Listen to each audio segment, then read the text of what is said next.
Ad günündə şam işığına qaldıq. Hazırladığım ıslaq keki də götürüb yollandıq anam gələ. 5 Hüseynin ad gündür. 7'si isə qardaşım uşağının. Ona görə də ortaq bir rəqəm 6'sı qeyd edirik. Anam yolda zəng vurdu ki, tort sifariş vermişəm, onları da gör. Uşağa cəmi 20 manat pul vermişdik, onu da geri aldım ki, güya 2 dəfə də veririk, təəccüblən. Bu qədər təəccüblənə bildi. Keçdim mətbəxə görüm nə yeməklər var. 5 kiloluq bir hündüşka var idi. Nə zamandır ki, onu yeməyə bəhanə axtarırıq. Məqsəd yığışıb onu yemək idi, amma gəlinimiz gördüm ki, başqa yeməklər də hazırlayır. Dedim heç olmaya mən də işin bir qulpundan yapışım, ona görə də süfrəni hazırlamağa kömək elə. Əl birliyi ilə süfrəni hazırlamağa keçdik.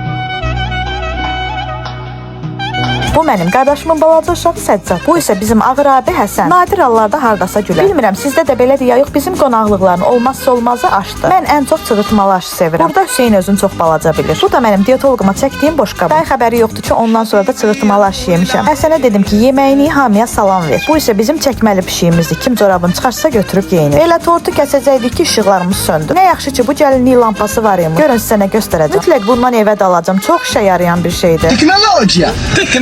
Planşetsiz Max oyun anlayışı. Dedik ki, video çəkəcəm, ona görə də tortları saxlayaq. Gətirdiyim ıslaq keki qaranlıqda yeyək. Islaq kek hamını necə tutdusa, işıq yanına artıq biz tox idik, ona görə də tortu heç kim yemədi. Əsas odur ki, işıq yandı, happy birthday-mizi elədik. Şamımız yox idi deyə çox sevinirdik. Çünki 50 dəfə şamı yandırıb söndürmək məcburiyyətində qalmadıq. Bütün uşaqları bir yerə yığdı ki, xatirə video çəkək. Bu isə Hüseynin əynindən çıxartmadığı hədiyyəsi.